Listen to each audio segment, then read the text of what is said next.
Abre tu Biblia en Hebreos, capítulo 1, por favor. Me siento como si estuviera al pie del Everest y fuera a escalarlo. Así como que me paro enfrente, lo veo y nada más aplico la de... No, no es cierto. Como que, ok, Dios, fortalécenos, ayúdanos, sosténnos, levántanos, ¿no? Necesitamos su espíritu, necesitamos su presencia para entender esta carta tan profunda, tan llena de preceptos y cosas realmente, pues así, profundas, que necesitamos entender. Pero antes de comenzar con una introducción, yo quisiera leer los primeros 4 versículos, después oramos. Empezamos una introducción y vamos hoy a estudiar solo los primeros 4 versículos porque hay bastante que observar y que extraer de este pasaje y estoy seguro que Dios quiere hablar a tu vida simplemente en esta breve introducción. Dice Hebreos capítulo 1, versículos 1 al 4. Dios, habiendo hablado muchas veces y de muchas maneras en otro tiempo a los padres por los profetas, en estos postreros días nos ha hablado por el Hijo, a quien constituyó heredero de todo, por quien asimismo hizo el universo, el cual siendo el resplandor de su gloria y la imagen de su sustancia, y quien sustenta todas las cosas con la palabra de su poder, habiendo efectuado la purificación de nuestros pecados por medio de sí mismo, se sentó a la diestra de la majestad en las alturas, hecho tanto superior a los ángeles, cuanto heredó más excelente nombre que ellos. Señor, estamos frente a un texto glorioso, frente a un libro glorioso y queremos pedirte que en esta nueva aventura de fe, a través de las páginas de esta carta, a través de estos versículos tan bellos, Señor, podamos entender tu voluntad, que seas con nosotros no solo en el estudio de hoy, sino en las próximas semanas, los próximos meses que estaremos observando esta carta a profundidad. Ayúdanos, sosténnos, Señor, y háblanos sobre todo, haz tu obra, Señor, háblanos por el Hijo, como este texto lo menciona, háblanos por el Hijo, Señor. Te lo pedimos en el nombre de Jesús. Amén. Bien, esta carta a los Hebreos es una carta distinta a las demás cartas que hemos estudiado, de entrada por el aspecto de que no contiene el nombre del autor ni especifica los destinatarios. ¿Quién es la comunidad específica de creyentes a quienes les estaba escribiendo? ¿Y quién es la persona que escribe la carta? Muchas personas sugieren que es el apóstol Pablo. El texto no lo dice, aunque hay bastante de la escritura que podría parecerse a lo que Pablo ha redactado en las 13 cartas anteriores, las cartas paulinas. Estamos comenzando una nueva sección en el Nuevo Testamento, que son cartas generales, ya no paulinas, Hebreos, Santiago, ¿qué sigue? Primera y segunda de Pedro, primera, segunda y tercera de Juan y Apocalipsis son las cartas generales. Pero no se identifica a Pablo como el autor, aunque algunos están muy seguros de que es Pablo. Realmente no puedes estar 100% seguro porque el texto en sí mismo no lo dice. Otros proponen a Bernabé, que fue el primer compañero de milicia de Pablo, que era un levita y conocía el sacerdocio, y esta carta va a hablar muchísimo sobre el rol sacerdotal. Otros piensan que fue Apolos. La Biblia describe a Apolos como un varón elocuente, un hombre poderoso en las Escrituras, una persona que tenía muy claros muchos aspectos del Antiguo Testamento en las Escrituras. Hablando del Antiguo Testamento, él era poderoso, era entendido, era erudito. Otras personas proponen incluso que quizá fueron Priscila y Aquila, este matrimonio que aparece algunas veces, quienes escribieron esta carta. Realmente sería mucha suposición, sería mucha especulación. No sabemos a ciencia cierta quién escribió la carta de Hebreos, porque el texto no lo dice y no podemos poner la autoría de alguien, porque ni siquiera tiene un sello muy evidente e innegable. Lo que sí tiene un sello, lo que sí tiene que es evidente e innegable es la inspiración del Espíritu Santo. Pero si quisiéramos resolver este debate o este misterio sobre quién es el autor de esta carta, pues yo creo que sí está muy claro en el texto, en el verso 1, la primera palabra. ¿Quién es el autor? ¿Qué dice la primera palabra? Dios. Ahí está. Y si Dios quiso utilizar a Pablo, a Bernabé, a Apolos, a quien sea, el punto no está en la pluma. Lo importante no está en la pluma que Dios usó, sino en el mensaje que Dios inspiró para que tú y yo fuéramos bendecidos. Más allá que el autor, lo importante es el contenido, el mensaje que tiene la carta para nosotros. Y es un mensaje muy importante, muy esencial, es un mensaje de consuelo, es un mensaje de exhortación. En el capítulo 13, el autor identifica la carta como una carta de exhortación. De hecho, si te fijas ahí en el capítulo 13, versículo 24, 22, el autor dice: les ruego, hermanos, que soporten la palabra de ¿qué? Exhortación. Pues les he escrito brevemente. Imagínate si me hubiera tomado tiempo. 13 capítulos súper densos, súper intensos y extensos. Es algo que considera es algo breve. Pero es interesante porque es una palabra de exhortación, es una palabra de ánimo. La palabra exhortación no solamente habla de como que ponerte al lado de la persona para regañarla, sino animar y levantar y soportar y consolar y confortar a las personas, a los hijos de Dios. Entonces, esta carta realmente está escrita pues a una comunidad de cristianos que no sabemos específicamente quiénes eran. De hecho, se titula como Hebreos por la cantidad de referencias, más de 80 referencias al Antiguo Testamento, muchas referencias a la historia, a la religión hebrea, y no menciona alguna práctica gentil o pagana en sí. Entonces se le identifica como la carta a los hebreos porque tiene que ver con la cultura hebrea en todo lo que va a presentar y mucho el paralelo con Levítico. Será interesante poder estar leyendo a la par de Hebreos durante estos meses el libro de Levítico, observando algunos aspectos de este libro. Es algo muy paralelo. Entonces, realmente lo que sabemos es que fue escrita a cristianos del primer siglo que seguramente eran judíos. La mayoría de los cristianos del primer siglo eran judíos que se convierten al cristianismo, pero al convertirse al cristianismo, pues tenían presión de mucha gente alrededor que les preguntaba: oye, ahora que eres cristiano, ¿por qué ya no estás? ¿Dices que eres judío? Bueno, sí, amo al Dios de Abraham, de Isaac, de Jacob, pero ya no voy a sacrificar al templo porque Jesucristo ha sido ese cordero que fue inmolado y pagó por el pecado y murió una sola vez y para siempre y cubrió todos los pecados.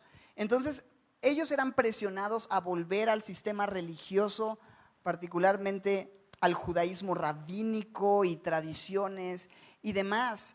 Entonces estos cristianos necesitaban una voz que pudiera animarles, que pudiera exhortarles, que pudiera apasionada y elocuentemente decirles: tú permanece aferrado, permanece anclado a la fe que una vez se te dio. No la dejes. Pon tus ojos en, ¿te acuerdas? Puestos los ojos en Jesús, el autor y consumador de nuestra fe. Y habla acerca de la fe. El capítulo que más habla sobre la fe, en el capítulo 11 de Hebreos, también lo vamos a estudiar. Entonces habla mucho sobre estos temas. Los cristianos necesitaban ánimo, necesitaban un ancla y necesitaban ver a Jesús como quien realmente era. Algunos podrían tener dudas: oye, ¿y si realmente Jesús no es quien me dijeron que era? Si Jesús no es superior a los profetas, si Jesús no es superior a Moisés, a los sacerdotes, si Jesús no es quien dijo ser. Y esta carta trae y despeja todas estas dudas y pone claramente a Jesucristo como superior a todo. Jesucristo superior a todo. Ese es el tema de Hebreos. Vamos a comenzar en el versículo 1. Yo estoy seguro que si tú estás desanimado y tienes dudas acerca de tu fe, acerca de quién es Jesús, acerca de por qué creemos en Él como el único que puede llevarnos al Padre y demás, esta carta va a servir para ayudarte a despejar esas dudas y para ayudarte a anclar firme tu fe. Ese es el propósito: animar a cristianos, a creyentes que estaban pues confundidos y quizá muy desanimados. Yo no sé cómo entraste por esa puerta.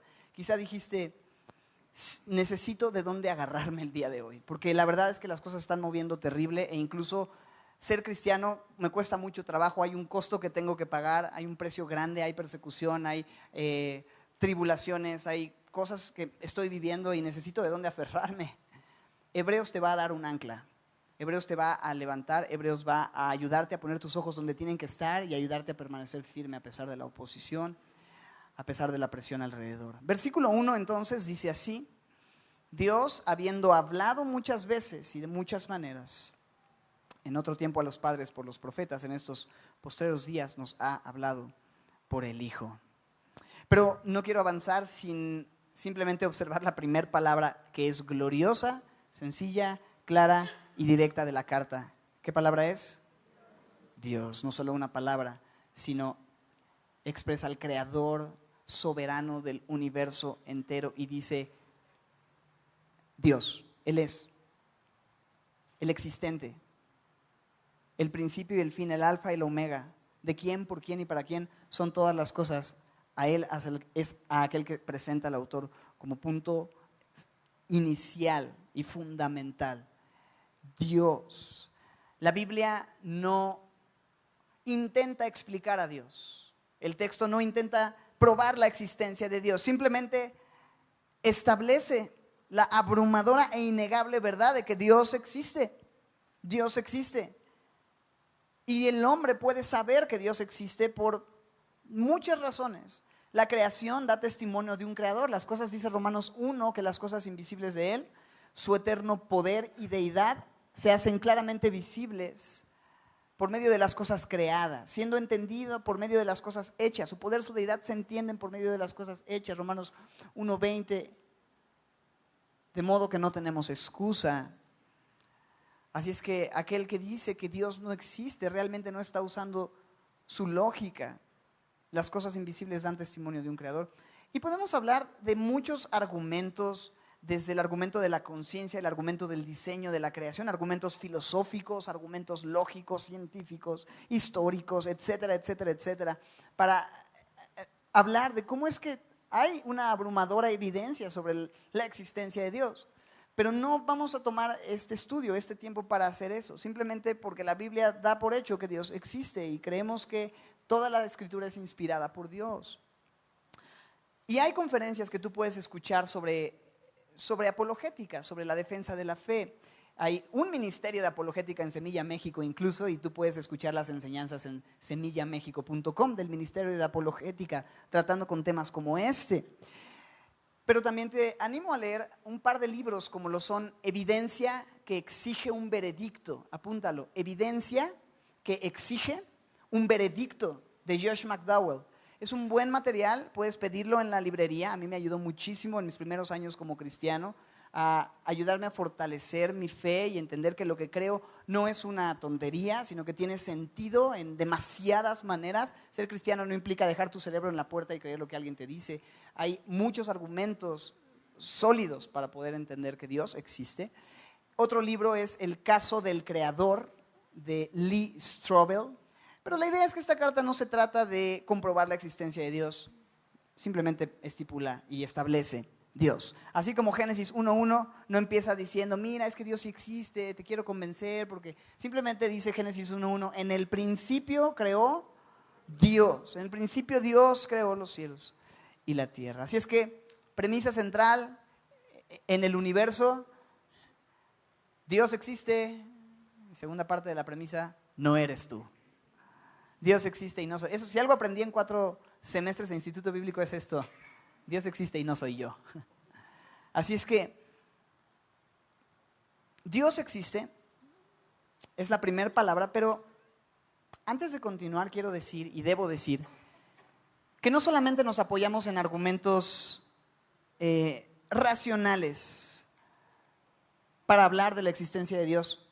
Uno de los argumentos más fuertes que tú y yo podemos presentar es el argumento personal, de la experiencia personal, en donde nadie puede negar lo que tú y yo hemos vivido y lo que Cristo ha hecho y cómo nos ha transformado y cómo antes de conocerle intentábamos cambiar y no podíamos, pero cuando Él vino no tuvimos que hacer un gran esfuerzo, sino que Él puso su espíritu en nosotros y de dentro hacia afuera comenzaron a suceder cosas que jamás imaginamos por más que nos esforzábamos. Dios es real y tenemos una experiencia personal con Él. Por supuesto que el argumento personal no es el único argumento que vamos a presentar al mundo sobre nuestra fe. Hay más argumentos y somos llamados a santificar a Dios en nuestros corazones y presentar razón de la esperanza que hay en nosotros cuando alguien demande y pregunte por qué creemos lo que creemos. Pero creo que es importante saber que sobre todo el argumento de la experiencia que tú y yo hemos tenido con Él es súper, súper importante. Así es que dice el texto, Dios habiendo hablado muchas veces y de muchas maneras, en otro tiempo a los padres por los profetas. Así es que el argumento no es si Dios existe. El punto aquí, lo que presenta el argumento es Dios habla. No solamente existe, Dios habla. Y ha hablado muchas veces, verso 1, y de muchas maneras. Y lo hizo por mucho tiempo, en el tiempo anterior a estos días postreros, en el tiempo anterior habló a los padres, a generaciones anteriores por medio de los profetas. Y Dios hablaba primero a los profetas para que los profetas fueran sus mensajeros y trajeran el mensaje al pueblo de Dios. Y Dios habló a Moisés desde una zarza ardiente, habló a Elías con un susurro apacible y delicado, una voz delicada. Habló a Isaías con una tremenda visión celestial. Habló a Oseas a través de una crisis familiar y matrimonial muy fuerte. Habló a Amós también a través de una canasta de fruta. Habló a través de un burro. Dios habló de muchas maneras a sus mensajeros para traer su mensaje, pero Dios ya no habla a través de profetas. Ahora Dios, versículo 2, en estos postreros días. ¿Y cuáles son los postreros días? Son los días, el judío entendía los días postreros como el tiempo en el que el Mesías finalmente vendría. Y Jesucristo vino siendo ese Mesías, nació desde el nacimiento de Cristo, comienza la era final, los días postreros. Jesucristo, su nacimiento, es el inicio de la última era de la historia de la humanidad, del mundo como lo conocemos, que se va a extender por la eternidad. Pero el punto es, en estos días finales, desde que Cristo nació hasta el día de hoy, Dios nos ha hablado, ¿qué dice el verso 2? Por el Hijo. Y la forma gramatical no es tanto Dios nos ha hablado por el Hijo. Las palabras por y él no están en el original. Realmente lo que dice el texto, si somos fieles al original, es: en estos postreros días nos ha hablado Hijo. Nos ha hablado Hijo. ¿Qué significa eso? Que no está queriendo decir que Jesús trajo el mensaje de Dios, aunque Jesús trajo un mensaje de Dios, sino que este versículo muestra que el Hijo es en sí mismo el mensaje de Dios. Dios dio un mensaje en la vida de su propio Hijo. Es más, Él mismo decidió tomar forma de hombre. Dios mismo tomó la forma de hombre, dejó su palacio, vino a este mundo y se relacionó, y su mensaje era su vida misma. Tú y yo vemos lo que Dios dijo cuando vemos la vida de Cristo y lo que Él hizo. Es glorioso. Pablo dio la palabra de Dios, Isaías dio la palabra de Dios, el rey David fue inspirado y dio la palabra de Dios, pero Jesús trajo la palabra de Dios expresada por la personalidad misma de Dios. No solamente habló las palabras de Dios, sino que expresó la palabra por la personalidad misma de Dios. Esto es glorioso. Y por eso es tan importante llevar a la gente a Jesús. Por eso es tan importante presentarle a Jesús a la gente. La gente puede conocer a Dios cuando conocen a Jesús, cuando ven su vida, cuando ven lo que hizo, lo que dijo, cómo vivió, su obra, su persona. ¿Quieres que Dios te hable? Conoce a Jesús. Algunos de nosotros quizá hemos estado preguntándonos: Dios, ¿podrías por favor decirme qué quieres de mí? ¿Podrías por favor mostrarme tu voluntad? Solo tengo una respuesta para ti: ve al Hijo. Mira al Hijo. Observa. ¿Y cómo puedo ver y conocer al Hijo? Hay 4 evangelios completitos que narran la vida, el nacimiento, la vida, la pasión, la muerte, la resurrección, la ascensión y las promesas de Jesús de una forma clarísima. Tienes 4 evangelios completitos y con la libertad en tu país de poderlo abrir. Hay países en donde toda la comunidad tiene una sola Biblia y se turnan para poderla memorizar, y memorizan en un mes un evangelio entero de 28 capítulos. Y conocen a Jesús y son transformados por las palabras de Jesús. Es lo único que te puedo decir. Necesitas escuchar a Dios, necesitas saber quién es, qué quiere de ti, cómo es. Dios ha hablado, Hijo. Necesitas una relación con el verbo de Dios, la palabra de Dios. En el principio era el verbo, hablando de Jesús, y el verbo era con Dios, y el verbo era Dios. Todas las cosas por Él fueron hechas, y sin Él nada de lo que ha sido hecho fue hecho. A veces estamos esperando que venga alguien y nos hable de parte de Dios, nos dé una profecía de parte de Dios, o que alguien nos dé una palabra específica. ¿Sabes qué? La palabra es completa. La revelación que Dios ha dado está en Jesús, está en su palabra, y tú puedes conocer su voluntad mientras humildemente vienes a su presencia y le dices: quiero encontrarme contigo, con una persona, no con un rito, no como si fuera a leer mi horóscopo y ver qué me va a salir hoy en mi devocional. Quiero pasar tiempo contigo y que tú me transformes mientras estoy contigo, mientras me relaciono contigo, mientras te adoro, mientras leo la Escritura, mientras te conozco. Dios nos ha hablado Hijo. Así que el Hijo es superior a los profetas, porque los profetas traían cada uno una parte del mensaje de Dios para su pueblo, para la humanidad. Pero Jesús es el mensaje completo, encarnado de Dios para el hombre. Todas las profecías juntas traen el mensaje de Dios, pero Jesucristo en sí mismo, su persona, es el mensaje de Dios. Su vida es el mensaje que tú y yo necesitamos conocer y leer. Él es superior a los profetas. Ahora, es interesante porque Hebreos, pues no es una autodescripción de Jesús. Jesús no es quien se expresa de sí mismo en estas líneas que vamos a leer a partir del verso 2. ¿Sabes quién es quien se expresa del Hijo en estas siguientes líneas? El Padre. El Padre es quien habla acerca del Hijo. ¿Y sabes qué es muy natural? Que un papá presuma de su hijo. Yo tengo 2 hijos impresionantes, increíbles. Uno tiene unos ojazazazos con unas pestañas brutales, tiene una memoria única, se aprende los nombres de todas las personas, de todos los personajes. Se sabe todos los personajes de Cars y nosotros no se los enseñamos. Tiene 2 años, al año 10 meses ya sabía todos los nombres perfectamente, y nosotros así con nombre y apellido. Así, Shu, Rocky, ¿qué? Y de repente leemos un librito donde aparece un personaje así, un super extra de los carritos, que se llama Shu Todoroki. Y yo decía: ¿de quién te enseñó eso? ¿No? Creo que ya sabe leer. No, no es cierto. Sabe contar hasta el 145 él solo. No, no es cierto. Mi punto es que es increíble. Tiene musicalidad, tiene ritmo, tiene gracia. Bueno, ¿qué te puedo decir de mi hijo? Tiene un carisma muy especial. El otro es una chulada. Tiene 5 meses y tiene la sonrisa más grande de todo Semilla. De todos nosotros, su sonrisa como que nos englobaría a todos. Es increíble. Y tiene unas piernas gordas, gordas, igualitas a las mías. Tiene las piernas más gordas del mundo y parte del extranjero, decía un amigo.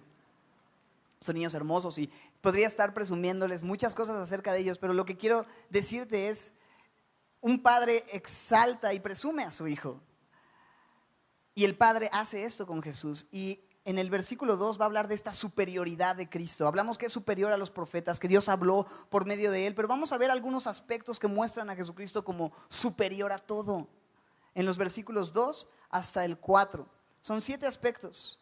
Dice ahí en el verso 2: a quien constituyó heredero de todo, por quien asimismo hizo el universo, el cual, siendo el resplandor de su gloria y la imagen de su sustancia, es quien sustenta todas las cosas con la palabra de su poder, es quien ha efectuado la purificación de nuestros pecados por medio de sí mismo, es quien es hecho tanto superior a los ángeles, y ya me perdí en la cuenta, pero la idea es que ahorita los vamos a ir contando, por cuanto heredó más excelente nombre que ellos. Antes de empezar a ver las características, algo llama mi atención. Tú no puedes presentar a Jesús sin empezar a apilar término tras término y hablar de lo que Él es y lo que Él ha hecho simplemente con unas poquitas palabras. O sea, no puedes nada más decir un par de cosas de Jesús.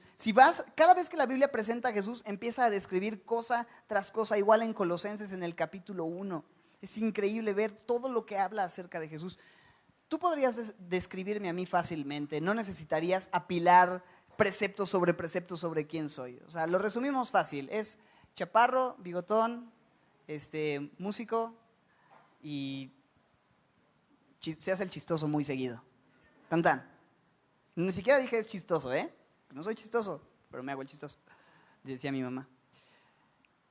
Es así, y a cualquiera de nosotros podríamos describirnos con un par de palabras fácilmente, pero a Jesús no lo puedes describir simplemente a la ligera con un par de palabras. Mira estas 7 características, descripción sobre descripción de quién es, lo que Él hace. Y por supuesto que esta lista no es una lista exhaustiva ni suficiente sobre todo lo que es Jesús. Hay mucho más que toda la carta de Hebreos y toda la Biblia presenta sobre Jesús. Pero aquí, simplemente en estos 2 versículos, encontramos 7 características, 7 atributos, 7 aspectos que el Padre menciona sobre el Hijo, que muestran que Él es superior a todo. En el versículo 2, comienza diciendo acerca del Hijo que Él fue constituido, ¿qué? Heredero. ¿De cuánto? De todo. Lo primero que vemos sobre Jesús es que Él es, ¿qué? Heredero. Dios estableció que todas las cosas le pertenezcan al Hijo. Él lo ha heredado todo, todo es suyo. Aún aquellas cosas que no quieren ser suyas, son suyas. ¿Por qué lo digo? Porque todos en este lugar, sin importar de dónde vengas, quién seas, si eres o no cristiano, eres de Jesucristo. Le perteneces a Él. Lo quieras creer o no lo quieras creer, te guste o no te guste la idea, eres suyo porque Él te creó y tiene el derecho de tu propiedad. Y no quiero señalarte de una forma especial. Si tú no eres cristiano el día de hoy y estás en este lugar, al contrario, debo decir que me da demasiada alegría, demasiado gusto que hayas aceptado la invitación. Qué bueno que estás aquí. Y nos da mucho gusto a los semillosos recibir a gente que no es cristiana en Semilla, ¿cierto? Amén. Por eso aplaudimos cuando preguntamos, ¿quién viene por primera vez? Sea que conozcas o no conozcas a Cristo, es un gozo recibirte, esta es tu casa. Pero lo que quiero decirte es, quizá tú vienes a este lugar y dices, pues no sé ni qué hago aquí, no sé cómo llegué aquí. O quizá estás medio acercándote, estás medio coqueteando un poco con el cristianismo y estás medio interesado, simpatizas y demás. Mira, independientemente de lo que sea, quiero decirte hoy que le perteneces a Jesús. Aunque quizá no disfrutas de todas las bendiciones que hay en entender que eres suyo, si tú no le has rendido tu vida y tu corazón, hay cierto aspecto en el que te estás perdiendo de lo que hay en Él, de lo que Él tiene para ti, lo que tiene para sus hijos. Y Dios quiere que tú disfrutes de esto, pero debes saber, eres suyo. Él ha heredado todas las cosas, todo es de Él, por Él y para Él. Primer aspecto, Él es heredero de todo. Segundo aspecto, y por quien asimismo, dice el verso 2 al final, hizo el universo. Jesús es la causa de la creación. Jesús es creador y causa. Él es creador y causa. No solamente Él es la razón por la que el Padre crea todo, sino que Él es co-creador juntamente con el Padre de todas las cosas que existen. No es que lo que existe sucedió por casualidad, por accidente, por una gran explosión, un vómito cósmico, como dicen por ahí, sino que Dios diseñó y creó todo con un propósito. El Salmo 100 dice, reconoce que Jehová es Dios, Él nos hizo y no nosotros a nosotros mismos. Pueblo suyo somos y ovejas de su prado. Por lo tanto, entrad por sus puertas con acción de gracias, por sus atrios con alabanza, alabadle y bendecid su nombre. Él nos creó y creó todo lo que existe y todo lo que respire alabe al Señor. Y todo lo creado alabe al Señor. Así es que Jesucristo es creador de todo. ¿Y Él creó todo con qué propósito? Con el propósito de glorificarse. Esa es la razón por la que tú y yo existimos. Esa es la razón por la que el mundo existe. En Isaías 43:7 dice que para gloria suya nos ha creado, nos formó y nos hizo. Y otra vez, Romanos 11:36, porque de Él, por Él y para Él son todas las cosas, a Él sea la gloria por los siglos. Amén. Todo es de Él, por Él y para Él. Si tú no estás viviendo una vida rendida completamente a Él, estás desperdiciando completamente tu vida, porque Él merece tu adoración, Él merece tu rendición, Él es tu creador. Pero no solamente es heredero, creador, sino también Él es revelador. Y te voy a explicar a qué me refiero con esto, solo anótalo. Él es revelador. Si hablamos de alguien que es revelador, hablamos de alguien que revela algo, ¿cierto? ¿Qué es lo que revela Jesucristo? Jesucristo revela cómo es para con el hombre el Dios del cielo. Él revela el carácter, la persona y la identidad del Padre en sí mismo.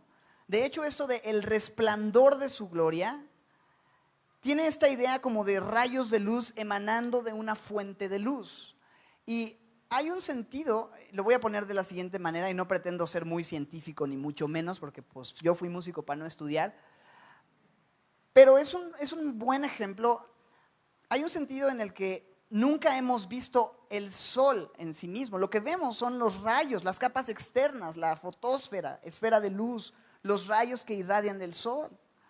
Pero no estamos viendo la estrella en sí, lo que forma el sol en sí, sino la luz que irradia. En esta analogía nadie ha visto al Padre jamás, pero sabemos cómo es, sabemos la luz que irradia porque Jesús muestra lo que el Padre es y Él hace visible aquello que es invisible. Él hace visible a aquel que está en el trono celestial y podemos conocerlo porque Jesús le ha dado a conocer. De hecho, la siguiente frase del verso 3, que es esta misma idea de revelador, muestra lo mismo. Jesús es, dice el verso 3, la imagen, ¿qué dice?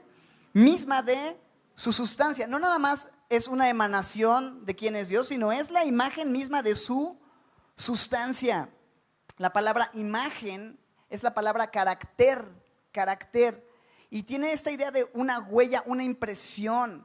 Así como cuando se aplastaba el metal para poner este carácter, esta imagen, y que quedara sellada la moneda, el metal. Esa es la misma idea. Jesús es la representación exacta del sello. Cuando tú pones un sello, se pone la imagen que está en el sello en lo que tú sellas, ¿cierto? No se quita la imagen y ya nada más está ahí. Lo representa, es como una fotografía, es la esencia de Dios. Y Jesús, dice la Biblia, le dio a conocer y mostró quién era. Juan 1:18. A Dios nadie le vio jamás. El unigénito que está en el seno del Padre, Él le ha dado a conocer. Tú puedes no suponer, no imaginarte cómo es Dios, qué le gusta, qué no le gusta. Tú puedes saber a ciencia cierta exactamente cómo es el Dios creador y todopoderoso, porque Jesús es la imagen misma de su sustancia. Por eso cuando Tomás le dice a Jesús, muéstranos al Padre y nos basta, Jesús responde, el que me ha visto a mí, ha visto al Padre. Tú puedes saber cómo es el Padre exactamente cuando ves mi vida. Cuando tú y yo vemos la vida de Jesús, sabemos cómo Dios, o qué es lo que Dios siente por los pecadores. Cómo Jesús trata con los pecadores. Podemos saber cómo Jesús trata con los hipócritas religiosos. Cómo Dios trata con los hipócritas religiosos. ¿Qué siente Dios cuando ve hipócritas religiosos? Podemos ver qué siente Dios cuando ve el pecado. ¿Qué le hace llorar? ¿Qué lastima su corazón? ¿Qué le da gozo? ¿Qué lo hace prorrumpir en alabanza? ¿O qué le lleva a llenarse de alegría? Eso es lo que quiero decir. ¿Qué piensa Dios acerca del matrimonio, del divorcio? Escucha lo que Jesús dijo. ¿Cuál es el estándar que Dios requiere? Lee el Sermón del Monte, lee las palabras de Jesús. Podemos conocer el carácter y el corazón de Dios al ver a Jesús. Por eso es tan importante que observemos la vida del Hijo y que leamos los evangelios y que tengamos una relación con Él. Por eso esto de ¿qué haría Jesús? ¿No? Has visto que gente a veces, estuvieron muy de moda hace como 10 años. Ya no he visto muchas de esas pulseras el día de hoy de What would Jesus do? ¿No? ¿Qué haría Jesús? Bueno, exactamente lo que haría Jesús es lo que Dios hizo, lo que Dios haría. Y tú puedes verlo en la palabra. Pero no solamente Él es revelador, mostrando ser el resplandor de la gloria del Padre y la imagen misma de su sustancia. Cuarta característica, Él es sustentador. Sustentador. Tiene la idea de que Dios no solamente creó las cosas, las echó a andar y se desentendió, sino que Él sostiene aquello que creó. Y lo sostiene con la palabra de su poder. Dice el versículo 3 que Jesucristo sustenta. Él es quien sustenta todas las cosas. ¿Cuántas cosas sustenta? Todas las cosas. ¿Cómo? con la palabra de su poder. Su voz es la que hace que el universo esté en su lugar, que protones y neutrones no salgan disparados y estalle una bomba nuclear o atómica. Él es quien hace que todas las cosas estén en su lugar. Él es quien sostiene el universo entero, Él es quien sostiene los planetas, Él es quien hace que todo esté girando y rotando y tomando su lugar. Él es quien diseñó todo lo que existe. ¿Tú crees que si Dios puede sostener el microcosmos y el macrocosmos con su poder, con su palabra, no puede sostener tu vida, tu matrimonio, tu familia, tu economía, tus relaciones?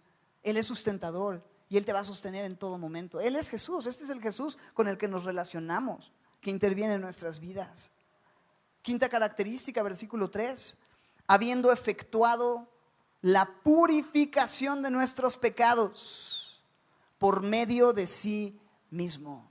Él es purificador o redentor, si quieres ponerlo de cierta manera. Por medio de su sacrificio en la cruz del Calvario, Él pudo perdonar nuestros pecados y darnos una vida libre de la esclavitud a la que vivíamos sujetos, la esclavitud al pecado. Ya no somos más esclavos del pecado. Cristo nos redimió, Cristo purificó nuestras vidas. Ya no habitamos en el pecado, ahora estamos en Cristo. Y si alguno está en Cristo, nueva criatura es, las cosas viejas pasaron. Él ha purificado todos tus pecados pasados, presentes y futuros. Él pagó nuestra deuda y nos redimió de toda iniquidad y nos hizo suyos. Purificó para sí un pueblo propio y celoso de buenas obras, como dice Tito 2:14. Pero no solamente es, entonces, en resumen, heredero, creador, revelador, sustentador y purificador o redentor, como lo quieras ver, sino que Él también es Señor de señores, es soberano, es Señor soberano, Señor de señores, como lo quieras poner. Ese es el sexto aspecto que observamos en el texto. Versículo 3 al final dice que Jesús se sentó a la diestra de la majestad en las alturas.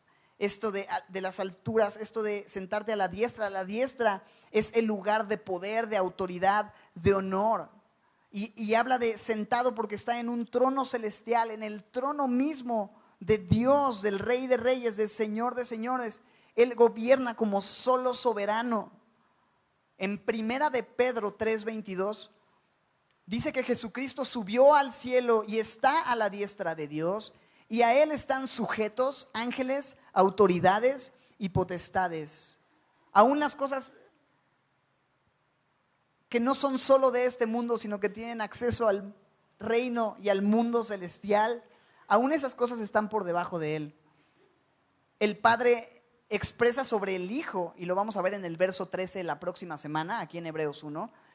En el Salmo 110, o sea, Hebreos 1:13 es una cita del Salmo 110, donde el Padre dice al Hijo: siéntate a mi diestra, hasta que ponga a tus enemigos por estrado de tus pies. Y todo lo sujetó bajo sus pies. Tiene autoridad sobre todo. Esto es maravilloso y tiene una implicación en nuestras vidas. Esto tiene que darnos descanso. ¿Sabes por qué? Porque aún lo que está sobre nuestra cabeza está por debajo de sus pies. Y puedes descansar en esta gloriosa verdad. Él es Señor soberano sobre cualquier situación, sobre cualquier circunstancia, sobre cualquier evento, sobre cualquier momento. Él está gobernando. Su reino gobierna sobre todo. Séptima característica, y estamos terminando. Versículo 4. Jesucristo es superior. Dice, hecho tanto, ¿qué dice? Superior a los ángeles, cuanto heredó más excelente nombre que ellos. Y es que en ningún otro nombre hay salvación. No hay el nombre de ningún ángel, de ninguna persona, de ningún profeta, de ningún iniciado, de ningún ente, de ningún nada que pueda salvar a los hombres, sino solo el nombre de Jesús. No hay otro nombre dado a los hombres bajo el cielo en el cual podamos ser salvos. Su nombre es superior. Jesucristo es superior a los ángeles, pero no solo a los ángeles, a todo. Podemos sustituir esto de hecho tanto superior a los ángeles por hecho tanto superior a lo que me digas, a tu prueba, a tu depresión, a tu circunstancia, a tu familia, a tu éxito, a tu autoimagen, a lo que está yendo bien, a lo que está yendo mal. Él es superior a todo y tú puedes descansar en esto. Jesucristo es superior a todo, superior a los profetas, superior a los ángeles, superior a la creación, superior a lo creado, superior a todo lo que existe. Él es Dios. Ese es el Dios que adoramos. Ese es el Jesús en el que hemos depositado nuestra confianza. Mi pregunta para terminar el día de hoy, mientras pido a los chicos de alabanza si pueden ir pasando por acá. Mi pregunta para terminar el día de hoy es: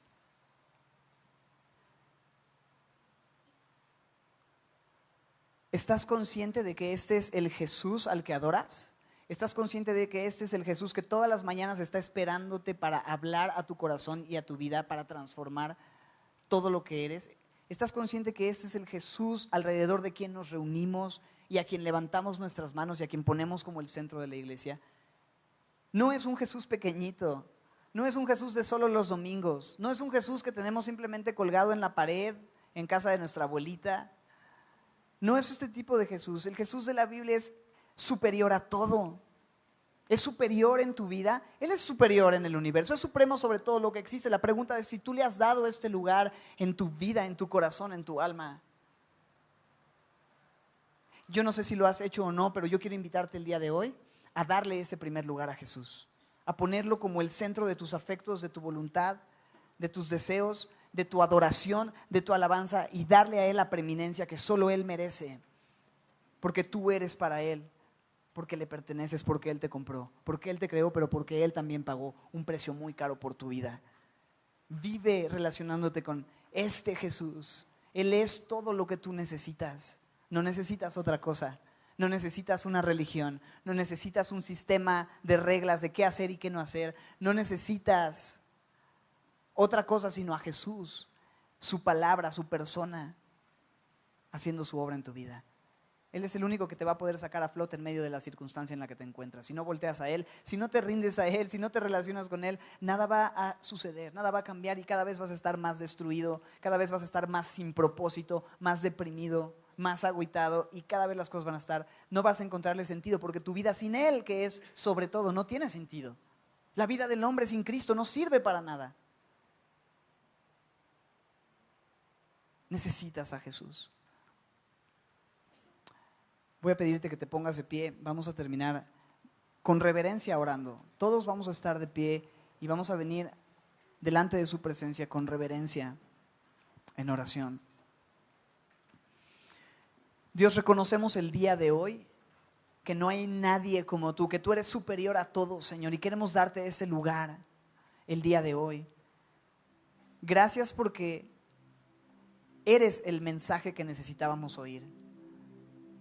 Tú eres el mensaje del Padre. Tú eres el mensaje a nuestro corazón cuando nos preguntamos por qué, o quién, o cuándo, o hasta cuándo. La respuesta es el Hijo. La respuesta es que se trata de ti. No se trata de lo que vivamos, se trata de ti, de tu gloria. Permítenos caminar con los ojos puestos, Señor, en ti, en la meta, no en las pruebas, no en los obstáculos, en la meta, Señor, mirando al invisible, mirando al autor y consumador de nuestra fe, aquel que se sentó a la diestra en el trono y gobierna con justicia. Tú eres nuestro Dios, tú eres heredero, creador, revelador, sustentador, purificador, Señor y superior. Te queremos dar el lugar en tu iglesia el día de hoy, en el nombre de Jesús. Amén.